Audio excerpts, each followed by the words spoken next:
마태복음 14장 13절에서 21절 말씀입니다. 성경으로 신약 23쪽입니다. 신약 23쪽 마태복음 14장 13절에서 21절 말씀입니다. 예수께서 들으시고 배를 타고 떠나사 다른 문들에 가시니 우리가 믿고 여러 동물로부터 걸어서 따라간지라.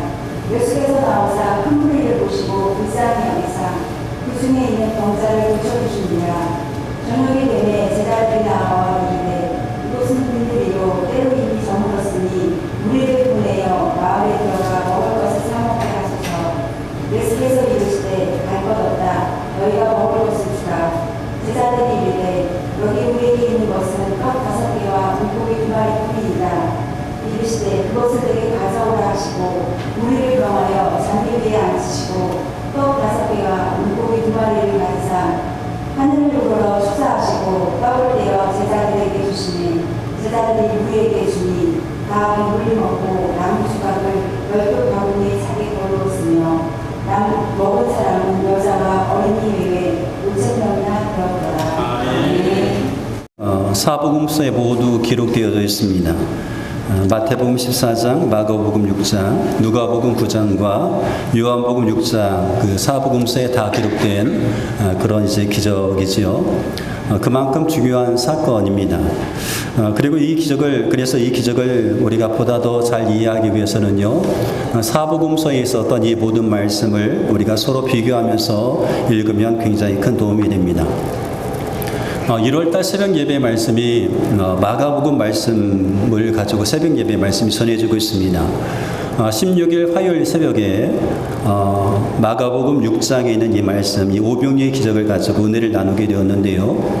새벽 예배를 마치고 나서 한 권사님께서 받은 은혜의 말씀을 나누어 주셨습니다. 이런 내용이었습니다. 오늘 새벽 말씀입니다. 말씀을 들으며 너희가 먹을 것을 주라고 하신 말씀이 와 닿았습니다. 우리는 요즘 너무 잘 먹고 살고 있습니다. TV를 보면 굶주린 사람들이 참 많습니다. 오늘 그들에게 조금이라도 도움을 주라는 말씀을 듣고 한 기관을 통해 작은 금액이라도 기부를 하려고 합니다.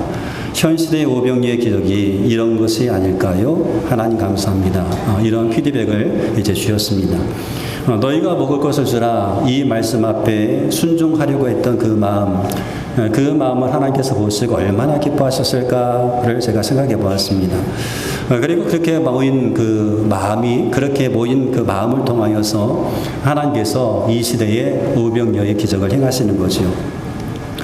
예수님을 믿는 사람들, 그리스도인들은요, 다른 사람들이 처해져 있는 육신적인 고통, 그리고 물질적인 궁핍에 대해서 외면을 하면 안 됩니다. 그들의 부족함을 채워주기 위해서 작은 것 하나라도 나눌 수 있는 그 나눔이 필요합니다. 야고보서 2장 15절 16절 말씀 보면 이런 말씀이 있습니다.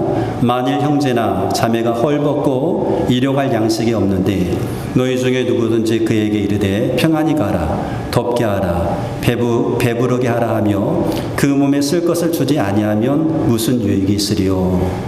이렇게 말씀하고 있습니다. 말로만 하지 말라는 거죠. 말로만 하지 말고 행하라는 겁니다. 행함으로 순종하라라고 하는 그런 말씀입니다. 그런데 문제는 예수님께서 너희가 먹을 것을 주라 라고 하셨을 때에 우리에게 넉넉하게 줄 수 있는 것이 없을 때입니다. 우리가 생각해도 우리의 삶에도 대책이 없는데 주님께서 우리를 향하여서 너희가 먹을 것을 주라 할 경우입니다. 내가 생각해도 대책이 없는데 이렇게 말씀하실 때 어떻게 해야 될까 하는 거죠. 예수님의 제자들도 그러했습니다. 예수님께서 제자들에게 너희가 먹을 것을 주라 하셨을 때에 예수님의 제자들도 대책이 없었어요. 근데 이 대책이 없었다는 사실을 예수님도 아셨습니다. 그럼에도 불구하고 예수님께서 제자들에게 너희가 먹을 것을 주라 라고 말씀하셨을까 하는 거죠. 예수님께서 12명의 제자를 이제 부르시고 이 12명의 제자에게 더러운 귀신을 제어하는 권능을 주셨습니다. 그리고 이제 2명씩 짝을 지어서 나가서 전도를 하게 하십니다. 제자들이 나가서 회개의 말씀을 전파하죠. 회개의 말씀을 전파하고 귀신을 쫓아내고 그리고 모든 병든 사람들을 고칩니다. 기름 부어서 고치게 되었습니다. 그리고 들어와서 예수님께 말을 하는 거죠. 자기들이 어떻게 복음을 전했고 어떻게 일을 했는가를 이제 보고를 합니다. 근데 예수님께서 그들을 보시고 그 제자들이 이 복음을 전하기 위해서 주님께 사셨던 일을 하기 위해서 밥 먹을 시간도 없음을 알고 계셨어요. 그래서 제자들로 하여금 잠시 쉼을 얻게 하시려고 배를 타고 한적한 곳으로 가시게 되었습니다. 그곳이 베세다의 어느 한 지역에 위치한 빈들이었습니다.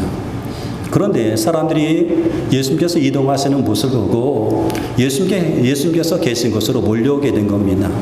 제자들에게 잠시 쉼을 주고자 했는데 사람들이 미리 먼저 와 있는 겁니다. 그 수도 셀 수 없을 정도로 수없이 많은 사람들이 몰려오게 된 거죠. 쉬려고 했는데, 좀 쉼을 가지려고 했는데 쉴 수 없는 그런 상황이 되게 되었습니다. 그런데도 불구하고 예수님 물론 예수님의 제자들도 짜증내지 않습니다. 우리 성경을 보면 예수님께서 그렇게 몰려왔던 사람들을 보셨을 때에 불쌍히 여기셨다라고 말씀하고 있어요. 불쌍히 여기셨다.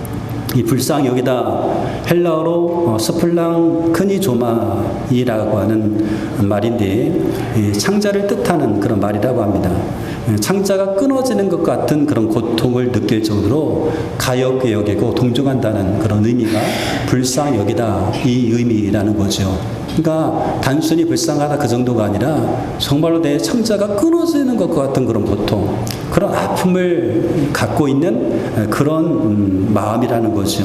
그래서 성경 개역 한글판에서는 이 불쌍히 여기다 이 말씀을 민망히 여기다 이렇게 이제 번역되어 있는 것을 보게 됩니다. 예수님께서 그들이 오셨을 때 불쌍히 여기는 마음을 가지셔서 그들을 가르치시고 뿐만 아니라 그 중에 있는 많은 병자를 고치셨습니다. 그리고 기적을 행하시는 거죠. 그러니까 예수님의 사역에 있어 예수님의 기적의 출발점은 어디에서부터 출발되는가 하면 불쌍히 여기는 마음에서 출발합니다. 불쌍히 여기는 그 마음에서 예수님은 사역을 하셨고 예수님께서는 기적을 행하셨습니다. 그렇게 말씀을 가르치시고 병자를 고치시면서 그렇게 날이 저물어 가게 된 거죠. 이 날이 저물어 가게 되었습니다. 유대인들에게 있어서 이 저녁은 두 가지 개념이 있습니다. 첫째 저녁이 있고 두 번째 저녁이 있는데요.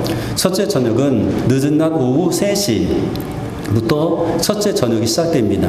두 번째 저녁은 일몰부터 40분 정도의 짧은 시간을 둘째 저녁이라고 말을 합니다. 그래서 15절에 나왔던 이 저녁은 첫 번째 저녁 시간이고 23절, 그러니까 읽지는 않았지만 23절에 나오는 언급된 이 저녁은 둘째 저녁입니다. 그러니까 날이 저물었다라고 했을 때 이때의 시간은 오후 3시 이후의 시간을 이제 말한다고 할 수가 있지요. 그렇게 저녁이자 제자들이 예수님께 다가와서 말을 하는 겁니다. 예수님, 이곳은 빈들입니다. 그리고 때도 이미 저물었습니다. 밥 먹을 시간도 다 지났습니다.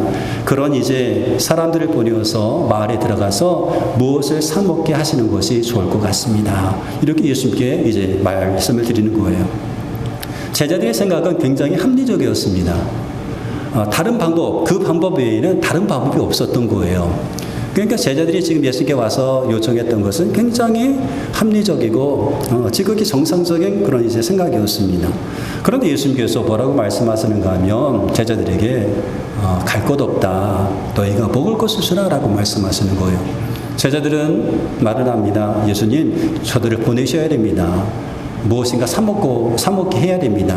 근데 예수님은 갈 곳 없다. 너희가 먹을 것을 주라라고 말씀하시는 거예요. 예수님께서 이 말씀을 하셨을 때에 제자들은 어땠을까? 아마 굉장히 당황했을 거예요.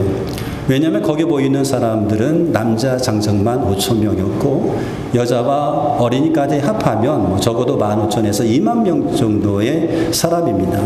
이 수많은 사람을 먹이기 위해서는요, 그들이 얘기했던 것처럼 200데나리온의 돈이 필요합니다. 한 2천만 원의 돈이 필요한 거예요. 그리고 2천만 원의 돈이 있다 하더라도 그것을 가지고 사다가 음식을 먹일 수 있는 그런 상황이 아니었습니다. 그러니까 예수님께서 너희가 먹을 것 주라라고 하셨을 때에 제자들은 대책이 없었어요. 대책이 정말 없었습니다. 그래서 당황하고 있는데 예수님께서 물으시는 거예요. 너희에게 떡 몇 개나 있는지 가서 보라. 제자들이 가서 알아봅니다. 그러면서 예수님께 이렇게 말씀드립니다. 예수님, 우리에게 있는 것은 떡 5개와 물고기 2마리뿐입니다. 제자들의 생각에는 떡 5개와 물고기 2마리를 가지고 이 수많은 사람들을 먹일 수가 없습니다. 당연하죠. 어떻게 먹이겠습니까? 이것으로 수많은 사람을 먹인다는 것은 있을 수 없는 일입니다. 우리에게는 대책이 없습니다. 라고 하는 거죠. 제자들은 여전히 대책이 없다라고 지금 생각하고 있는 겁니다. 근데 그들이 지금 대책이 없다고 여긴 이유가 있어요. 그들은 지금 현재 예수님이 어떤 분인지를 지금 믿고 있습니다. 예수님께서 계셨는데 그 예수님이 누구인지를 지금 믿고 있는 겁니다. 예수님께서는요, 빵의 개수와 물고기의 수가 몇 개인지 관계가 없는 분이시지요. 그러니까 그렇게 말씀하시는 예수님이 누구인지를 모르기 때문에 그 예수님을 잊어버렸기 때문에 그들에게는 대책이 없었습니다. 우리의 삶에 우리가 대책이 없을 때가 있어요. 그때 우리가 생각해야 될 것이 있는데 그것은 뭐냐면 혹시 내가 하나님을 잊고 있는 것은 아닌가를 우리가 생각해 봐야 됩니다. 내 삶에 대책이 없어. 나 정말 대책이 없어. 그렇게 대책이 없다고 얘기할 때 정말로 그 가운데 내가 하나님은 잊고 있는 것은 아닌가, 잊어버린 것은 아닌가. 그런 순간이야말로 하나님이 어떤 분이신지에 대해서 생각해 볼 좋은 기회입니다. 대책이 없다고 실망이 될 때 그때 주님을 우리가 바라봐야 되는 거죠. 주님 온전히 묵상할 때가 대책이 없다라고 얘기할 때입니다. 여러분, 예수님께서 함께 하시는 것이 우리의 삶의 대책입니다. 대책은 주님께서 함께 하시는 것이 대책이다라고 하는 거예요. 우리가 할 수 없습니다. 우리 할 수 없어요. 대책이 없습니다. 여러분 교회를 바라보시면서 혹은 가정을 바라보시면서 대책 없어. 우리 교회 대책 없어. 안 돼. 이렇게 우리가 얘기할 수가 있습니다. 그런데 그 순간에 우리가 기억할 것은 예수님을 내가 혹시 잊어버리고 있는 것은 아닌가. 예수님께서 계심에도 불구하고 그 계신 주님을 내가 보지 못하는 것은 아닌가를 생각해 봐야 됩니다. 예수님께 계시면 대책이 있습니다. 근데 우리가 자꾸 예수님 잊어버리고 예수님의 음성을 듣지 않으니까 대책 없어 라고 말합니다. 예, 맞습니다. 우리는 대책이 없습니다. 우리 삶은 대책이 없습니다. 주께서 말씀하실 때 제자들에게 대책이 없었어요. 그런데 주님께서 함께 하시고 그 주님이 누구신지 알고 그리고 그 주님의 음성을 듣고 주님의 음성에 우리가 순종할 수 있다라고 한다면 거기에서부터 주님의 대책이 나오게 되게 되는 겁니다. 예수님은 어쩔 줄 모르는 제자를 향해서 이렇게 말씀하죠. 그것을 나에게 가져와라 라고 말씀하십니다. 예수님께서 제자들에게 그것을 내게 가져와라, 보리떡 5개와 물고기 2마리 나에게 가져와라 라고 말씀하셨을 때에 그렇게 말씀하셨던 것은요, 제자들에게 그리고 거기에 모여있는 사람들로 하여금 예수님이 누구이신지 예수님에 대한 믿음을 가질 수 있는 그런 기회를 제공해 주기 시작한 겁니다. 주님이 어떤 분인지를 알려주기 위해서 가져오라라고 말씀하시는 거죠. 예수님은 사람들을 풀밭에 앉게 하셨어요. 자, 앞에서 얘기했던 것처럼 거기에 보이는 사람이 남자 장정만 5,000명, 여자와 어린아이들까지 합하면 적어도 15,000에서 2만 명 정도가 될 겁니다. 보통 2만 명 정도라고 얘기를 합니다. 100명씩 모여 앉아도 그 그룹이 150개 그룹에서 200개 그룹이 됩니다. 이 사람들이 질서 있게 앉게 된 거죠. 질서 있게 이제 자리를 잡고 풀밭에 앉게 되었습니다.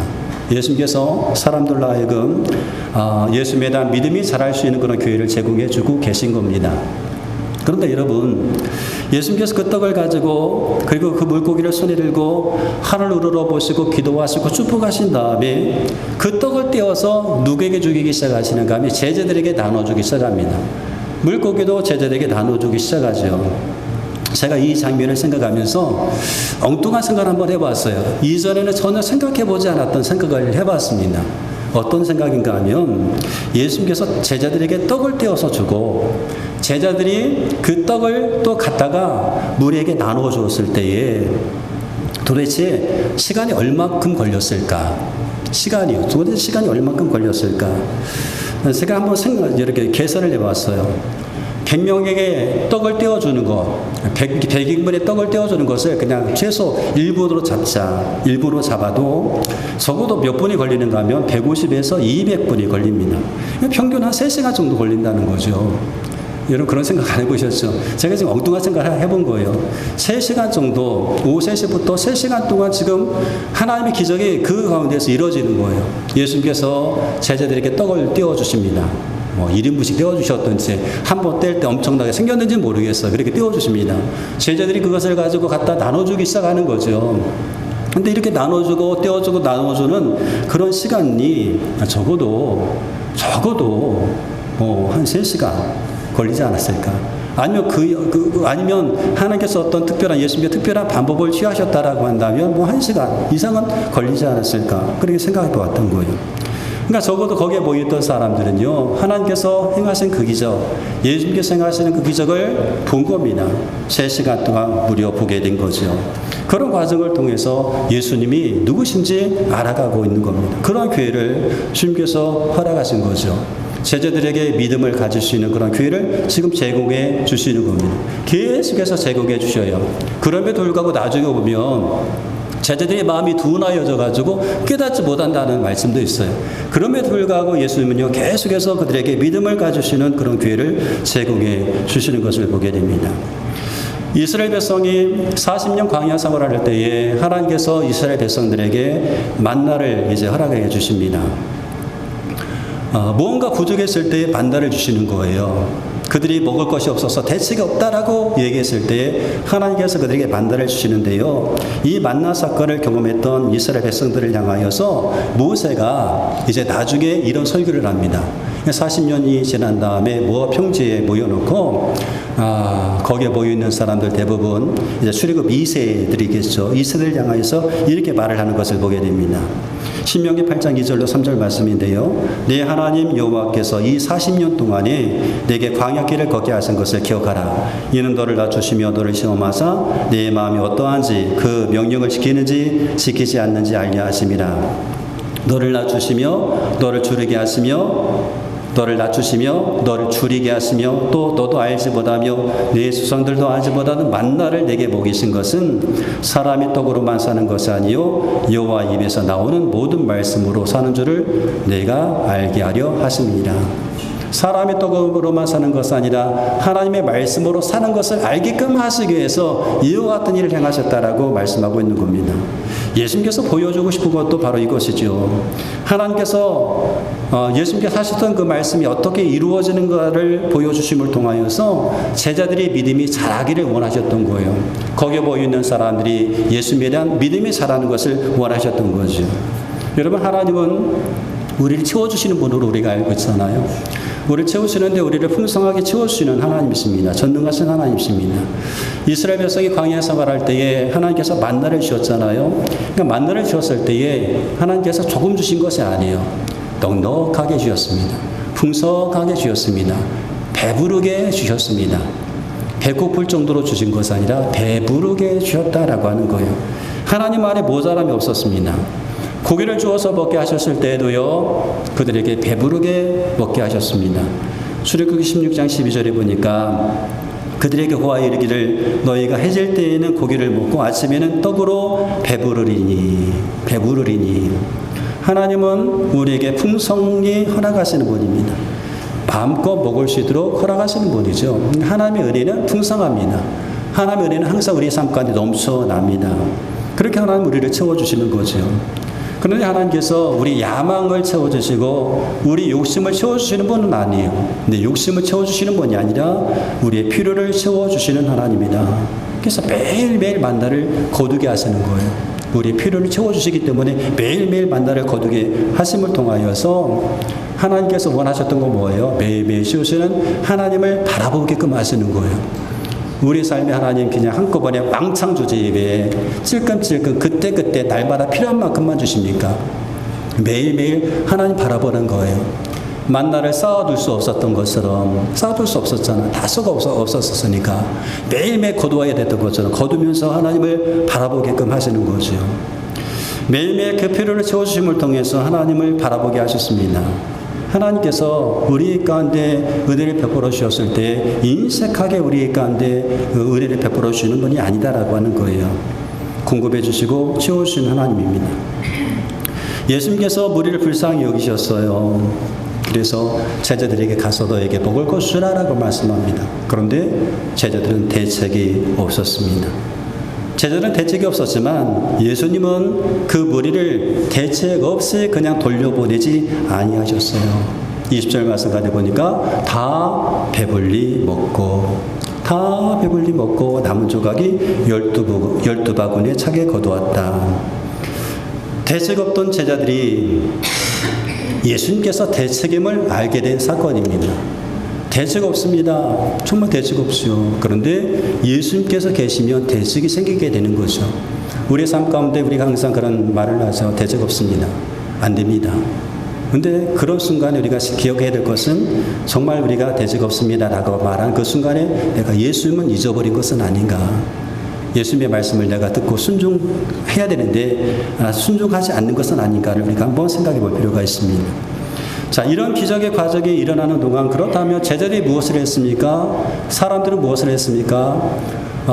기적의 출발점은 긍휼히 여기는 마음, 불쌍히 여기는 마음에서 시작되었다라고 한다면 기적의 씨앗은 사람들의 그리고 제자들의 나눔과 섬김과 순종이 있습니다.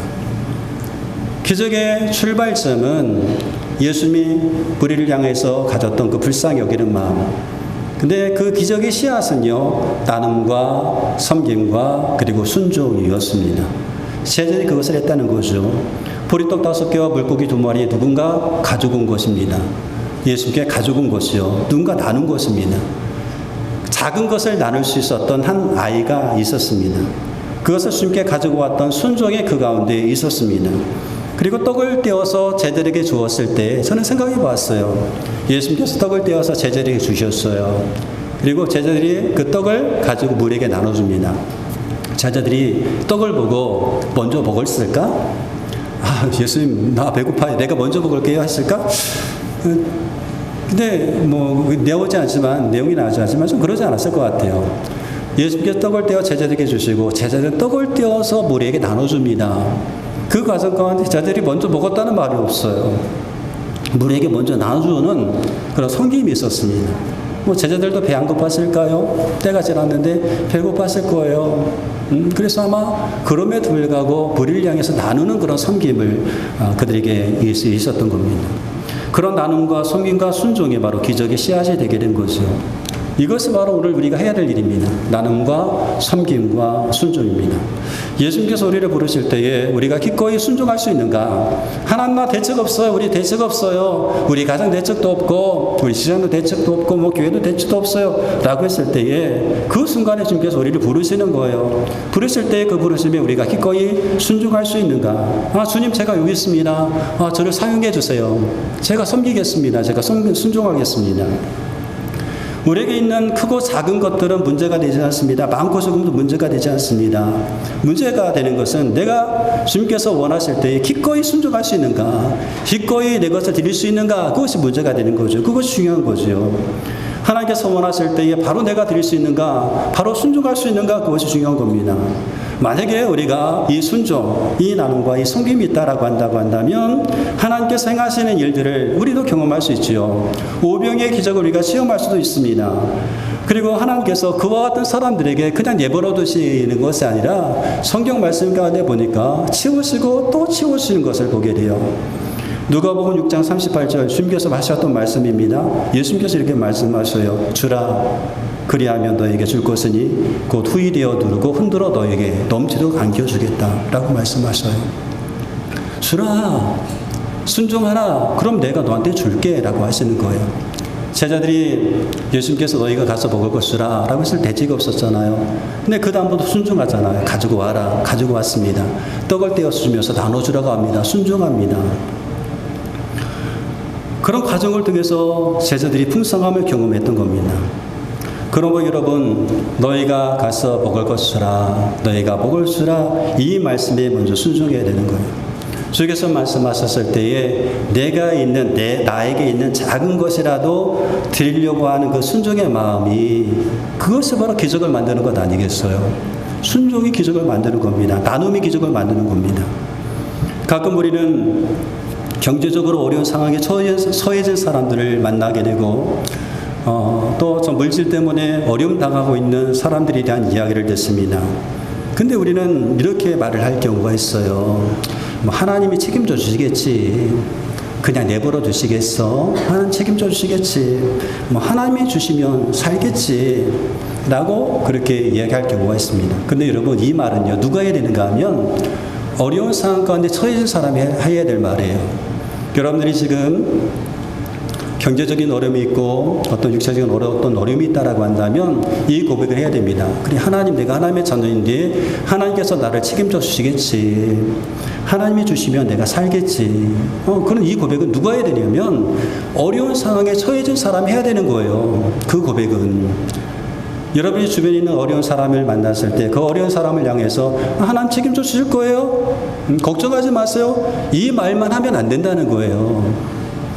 그래서요, 이 말은 누가 해야 되는가 하면 어려움이 있는 사람이 해야 되는 거예요. 아픈 사람이 해야 되는 거예요. 내가 몸이 아픈 데에 하나님 나를 고쳐주시겠지.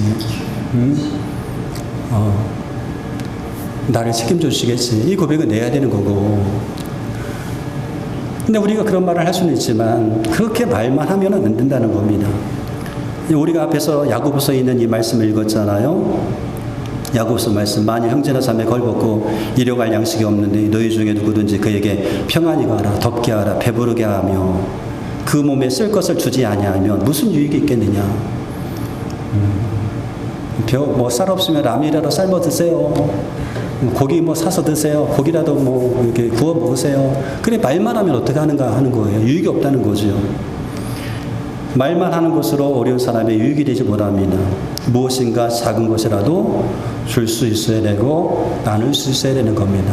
없는 건 나누라는 것이 아니라 지극히 작은 것이라도 나눌 수 있는 그런 섬김이 있어야 된다는 거죠. 어느 추운 겨울날이었어요. 한 젊은 여인이 자기 딸과 함께 길거리에서 구걸을 하고 있었습니다. 딸을 데리고 구걸을 하고 있었어요. 사람들이 볼 때 그 사람 씻지도 않아서 이제 막 냄새가 나는 그런 사람이었습니다. 옆에 가기도 꺼려했던 그런 사람이었어요. 그 모습을 잘 차려입었던 한 중년 신사가 보게 되었습니다. 그리고 집에 들어가서 그 두 모은에 대해서 생각을 하면서 하나님께 불평하기 시작했어요. 하나님은 사랑이시고 하나님이 살아계시다고 한다면 저런 고통을 받고 있는 사람을 왜 그냥 내버려 두십니까? 무엇인가 해야 되지 않습니까? 어떻게 이런 일이 있도록 방치해 두십니까? 왜 여자와 어린 딸을 도울 수 있도록 아무런 조치도 하지 않습니까? 이렇게 막 하나님 앞에 불평하면서 항의를 하게 되었습니다. 근데 그 순간 음성이 들려왔어요. 얘야, 나는 많은 것을 그를 위해서 해왔단다. 나는 많은 것을 그를 위해서 해왔단다 라고 말합니다. 신사가 반항하듯 묻습니다. 무엇을 하셨습니까? 주님, 무엇을 하셨습니까? 하나님께서 말씀을 하시는 거예요. 난 분명히 조치를 취했다. 그래서 내가 너를 세상에 보내지 않았느냐.